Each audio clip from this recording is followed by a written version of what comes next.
Hello again. In this video I want to look a little bit more closely at filters, which are a useful way to select and query your models, but also the paths within the Path Explorer to exclude or include certain features of the model to generate paths. But also they're a useful way to see the content of the paths themselves in a different way in the view doc. Firstly, we'll look at filter types and the nature of the attributes that you can query on within the filters. We'll look at filters applied to models to look at subsets of the content of the models, and then on generated test cases on the paths generated by the Path Optimizer. Finally, we'll look at filters in the view doc, which allow you to selectively view content of paths to help you understand what's going on. We'll do a quick demo and then there'll be a summary at the end. So here we are again in Agile Designer. I'm going to use a model which I created for testing a REST service and use that to demonstrate how we can use filters to select content and query our models. I can use filters to query, if you like, the content of the model. So I think of filters more as like a query tool to select content from the model in this case.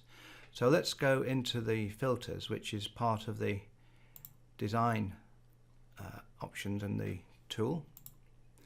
And you see a little docked area over here on the right. Now, filters are comprised of a combination, or can be comprised of a combination of different filter types. And if you like, these are kind of elements or attributes of the model, or elements of the model, which you can use to select content from the model itself. Now, the first thing to note is that some of the options in the filter types are plain black and some are blue. So you can see that the filter types in black only apply to blocks, so decisions and processes and so on. Filter types in blue apply to all items, so it includes the decision outcomes as well in the model. So if we take a selection of some of these file types, we can just take a closer look at them. The first one is block type. So in here we can select the filter type, we add it to the canvas, and you can see that we can make a choice on the type of block.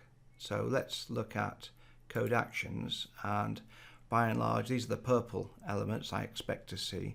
If I apply that filter, I see just the decisions. So I can use the filters to selectively view contents of the model.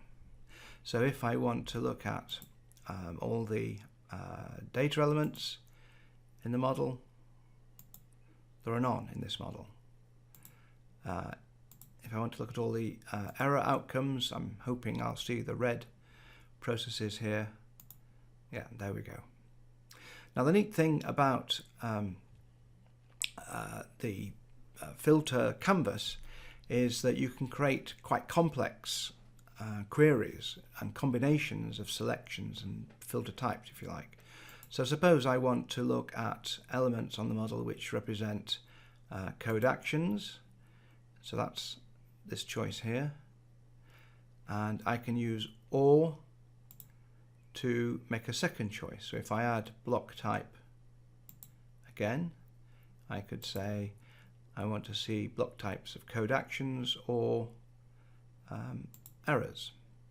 And if we apply that now, we see both the decisions that were identified as code actions and the error blocks, which represent the error outcomes from the call to the service.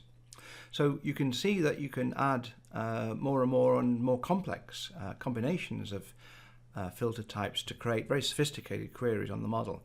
Now, a very sophisticated query on a very simple model wouldn't make a lot of sense, but if your models are very large, potentially you have the filters to help you navigate and view the model from different perspectives.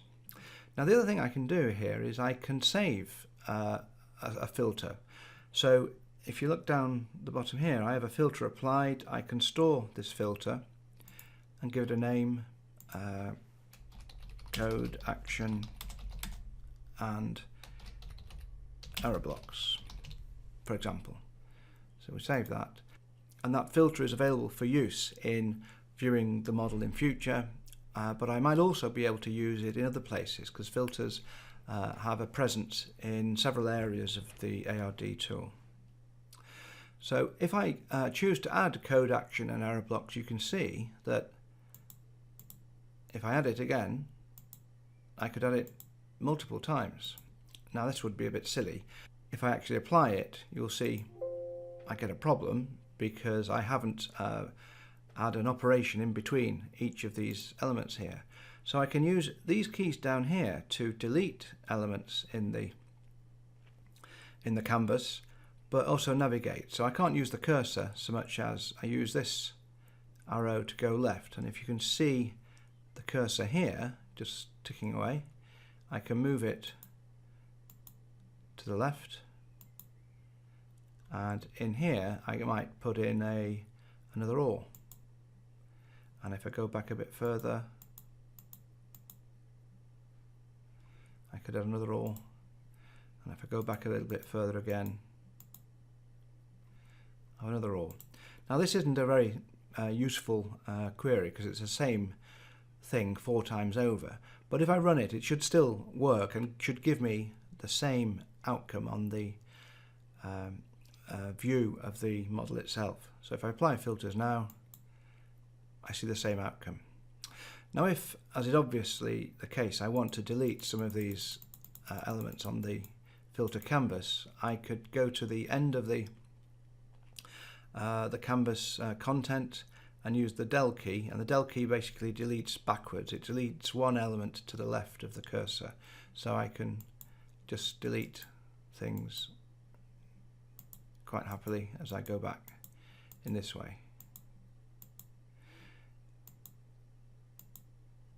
Now I can also delete in the middle of the element, so I could delete that or I can delete the block type, and if I go to the end again, the right arrow, I can delete the final block, and basically the filter's been completely removed.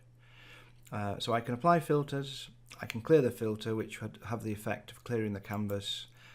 Cancel will close the dock on the right, and I can store filters for later use, and at the moment I've got one, which is code, action and error blocks. So that's how we use filters on the model itself to selectively view the content of models. Let's look now at the Path Explorer and how we can apply filters to path. Now you can see from my previous sessions that I've actually created and stored 506 test cases for the model in here. So let's just look at how we generate test cases and how the filter affects how the test cases, the paths, are actually generated and affected. So let's look at the filters again. I'll take the block type query again, the filter type, we'll add that, and let's say I'm going to select all blocks that are code actions, which is the core of the model. When I come to generate all possible paths, which is how I got the 506, you can see over here, let's see how that works. And nothing, we get not a thing.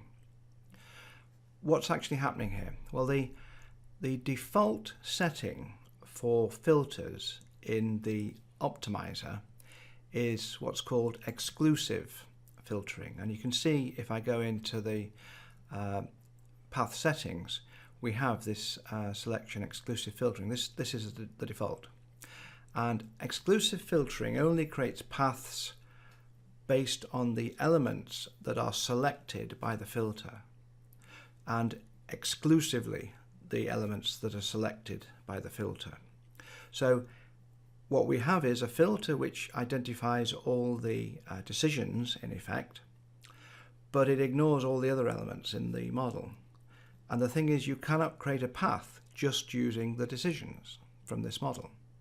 So exclusive filtering is very restrictive in this respect. So let's look at inclusive filtering. Now in this case, what inclusive filtering does is it says generate all paths and filter out those that touch or exercise the elements that are filtered out by the filter. So if you like, we're going to get all paths that include any of the decisions that the filter has left in the selection. So if we apply inclusive filtering and apply that, I would expect we would get all 506 paths again, as if there were no filter applied at all. And there we go. So a more interesting filter might be to look at block types which are, say, errors. So here, if we apply that filter and run the optimizer again, we get 74. So in this case, you can see if I scroll through the paths, we only get the paths that end in an error.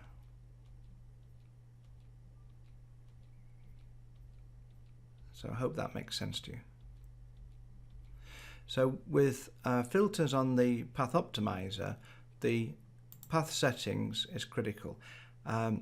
It's possibly not the best setting to have the default as exclusive, but it kind of makes sense with respect to if you're filtering out elements and you're creating paths from those elements, that exclusive filtering would make sense. So be aware that if you're not getting anything out of the optimizer with the filter applied, it might be because of this inclusive exclusive setting here. If we look at the test cases that are already saved, we've also got an option to use a filter there.